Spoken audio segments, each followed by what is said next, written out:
From a young age, we're told that kindness is the highest virtue. We're taught to give, to forgive, and to put others first.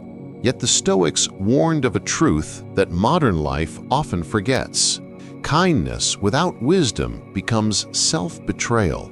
Marcus Aurelius, emperor and philosopher, wrote that we should expect to meet ungrateful or selfish people, not as a complaint, but as preparation. He understood that real virtue doesn't depend on others' reactions. Seneca cautioned his friend, Lucilius, that to live entirely for others is to lose yourself. And Epictetus, who rose from slavery to become a great teacher, said freedom begins the moment you stop being ruled by what others expect of you. Let's explore the hidden cost of unrestrained generosity. When you give endlessly, your time, energy, or attention, a quiet imbalance forms. You start expecting appreciation or reciprocity, but when it doesn't come, resentment grows. The Stoics would say the mistake isn't in being kind, but in giving beyond reason. Seneca wrote that many people waste their lives not because they lack time, but because they hand it freely to those who don't value it. Every hour spent solving others' problems without reflection is an hour stolen from your own growth. Over time, your energy fades, your self-respect weakens, and your boundaries dissolve. You begin to think your needs matter less, that saying no is unkind. But as Marcus Aurelius reminded himself, a man should stand upright, not be kept upright by others.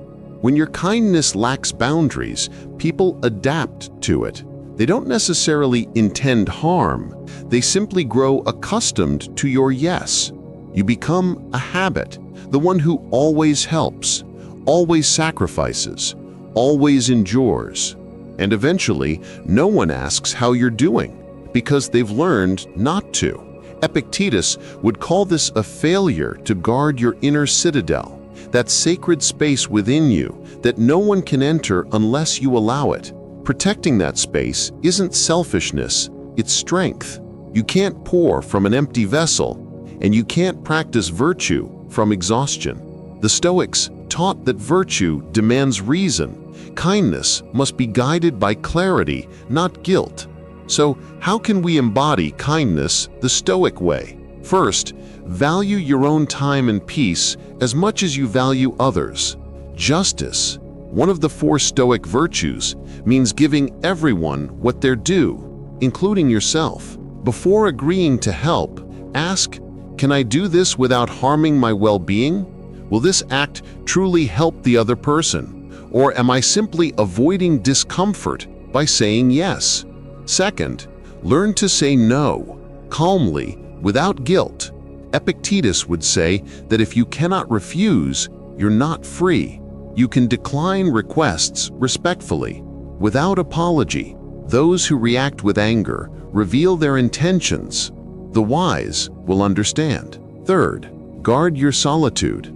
Marcus Aurelius ruled an empire, yet carved out time to write, reflect, and restore his mind. If he could find moments of silence amid chaos, so can we. Treat that time as sacred. During it, you owe the world nothing. And finally, be discerning with those who drain your spirit. Seneca reminded us that it's not virtuous to maintain relationships that destroy our peace. Wish such people well, but from a distance. Compassion doesn't require proximity. The Stoics didn't reject kindness. They refined it.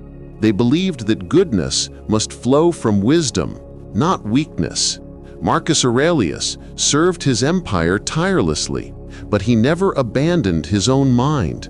Seneca gave generously, yet guarded his hours. Epictetus, though poor, possessed a wealth greater than gold, self-mastery. True kindness doesn't mean saying yes to everyone. It means acting from reason, not compulsion.